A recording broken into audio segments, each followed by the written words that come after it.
સમાચારમાં આગળ જોઈએ અરવલ્લી જિલ્લા તરફ। અરવલ્લીના માલપુર તાલુકામાં કોન્ટ્રાક્ટર અને તંત્રની બેદરકારી આવી સામે। ફરેડીથી અણદાપુર જવાના રોડની હાલત અતિ બિસ્માર થઈ ચૂકી છે, જેના કારણે અહીંથી પસાર થતા લોકોને ભારે મુશ્કેલી પડી રહી છે। ઉપરાંત અહીં ધૂળની ડમરી ઉડતી હોવાથી લોકો બીમાર પણ પડે છે। આ અંગે અનેકવાર રજૂઆત કરવા છતાં કોઈ પગલાં ન લેવાતા હોવાથી લોકોમાં ભારે રોષ જોવા મળી રહ્યો છે।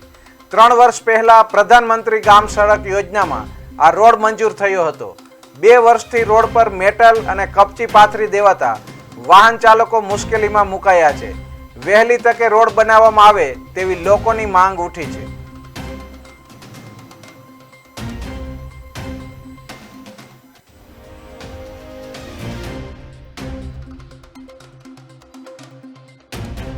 ફરેડીથી અણદાપુર રોડનો રસ્તો પ્રધાનમંત્રી સડક મંજૂર થયેલ લગભગ આપણે 2 થી 3 વર્ષ થઈ ગયો અને 2 વર્ષ પહેલાંથી ડામર રોડ બનાવેલો છે, રોડ બનાવેલો છે, ખાલી મેટલ એકલી પાથરેલી છે અને વારંવાર રજૂઆત કાર્યપાલક ઇજનેરને કરવા જઈએ તો એ કોન્ટ્રાક્ટરનું નામ આવે, કોન્ટ્રાક્ટરનો નંબર આવે તો કોન્ટ્રાક્ટર કોઈ ફોન ઉપાડતા નથી અને સાહેબે અજુકતો જવાબ આવે કે 15 માર્ચે પૂરો થઈ જાય, 15 જાન્યુઆરીએ પૂરો થઈ જાય। આ કાર્યમાં અમે કોન્ટ્રાક્ટરને બોલાવી દઈએ તો અત્યારે ચોમાસું આવવાની તૈયારી છે તો પબ્લિકને અવર જવર કરવા માટે ફરેડીથી અણદાપુર સુધી જવું તો ત્યાં ખેડૂત ફરેડીની જમીન આવેલી છે તો લોકો કેવી રીતે અવર જવર કરી શકે, કોઈ સાધન જઈ શકતો નથી।